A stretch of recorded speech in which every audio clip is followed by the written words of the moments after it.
साहिबा, जो American intervention कह लें या कंसर्न कह लें, जो कॉल की सूरत में आया है उनके सेक्रेटरी स्टेट की तरफ से, इम्पैक्ट करेगा सिचुएशन को? आपको क्या लगता है?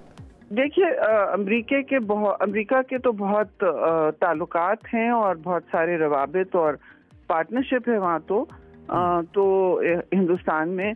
तो अगर वो किसी की बात पर वजन देंगे तो अमेरिका है, और जाहिर है जो ममालिक उनके साथ बड़े बड़े इन्वेस्टमेंट पोर्टफोलियोज में हैं, तो ये तो उन पर डिपेंड करता है। लेकिन अहम बात ये है कि अमेरिका ने हमेशा माजी में भी ये डी एस्केलेशन की है। खैर वो हुकूमतें भी फर्क होती थी, लेकिन अभी भी उन्होंने गैर मुतवक्का तौर पे आगे बढ़ के डी एस्केलेशन की बात की है और जनरल बातें की हैं कि जी टेररिज्म का नासूर हटाया जाए, वो तो हम भी करते हैं।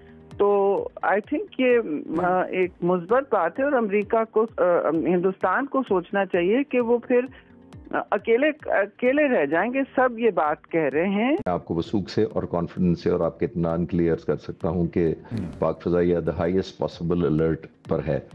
और आम तौर पर मैं जो लोगों से पूछता हूं तो वो अलर्टनेस का ये समझते हैं कि पायलट कॉकपिट में बैठ के हैं या हवा में उड़ रहे हैं। ऐसा नहीं है।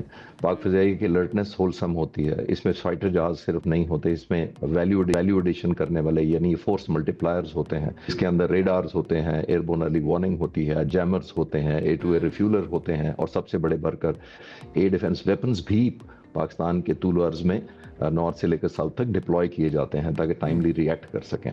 तो जो हमारी पाक फ़ज़ाइया का इस वक्त स्टेटस है, ये वॉर रेडीनेस, इसके बाद सिर्फ वॉर का एक स्टेटस रह जाता है। बाकी this is the level of preparation. Air defence में हिंदुस्तान के पास दो ऑफेंसिव जो जिसको कहते हैं क्रूज मिसाइल जिसको हम कहेंगे वो हैं ब्राह्मोस और S-400 बुनियादी तौर पर, और जो एयर डिफेंस में भी इस्तेमाल होते हैं।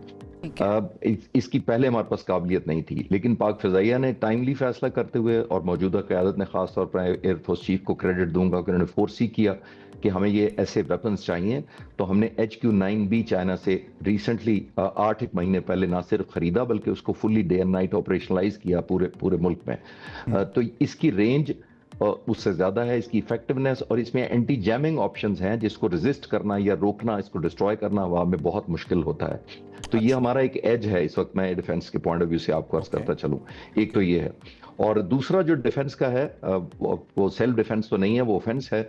वो है फाइटर पायलट्स के अंदर और फाइटर एयरक्राफ्ट के अंदर जो बियॉन्ड विजुअल रेंज मिसाइल लगे होते हैं। 2019 में आपको याद होगा नरेंद्र मोदी ने कहा था कि अगर हमारे पास राफेल होते तो ये हो जाता। तो राफेल उन्होंने 2020 में ऑर्डर कर दिए और उनके पास आ भी गए, लेकिन वो इस प्रिजम्पशन से खरीदे गए थे। वो बहुत अच्छा जहाज है, मैं एज अ फाइटर पायलट उसको अंडरमाइन नहीं कर रहा, लेकिन इस प्रिजम्पशन पे खरीदे गए थे कि 150 किलोमीटर बियॉन्ड विजुअल रेंज उनके मिसाइल की रेंज है। और जाहिर है उस वक्त ये हिंदुस्तान को लग रहा था कि उनका एक टेक्नोलॉजिकल बहुत बड़ा जंप उन्होंने ले लिया है। लेकिन पाक फ़ज़ाइया के सरबराह ने उसी वक्त टाइमली फैसला करते हुए, जिसको चेस में कहते हैं चेकमेट कर दिया, by not only acquiring J-10C the most modern Chinese aircraft, but के PL-15 मिसाइल साथ लिए गए जिनकी रेंज हिंदुस्तान के राफेल के 150 के मुकाबले में 200 किलोमीटर से भी ज्यादा है।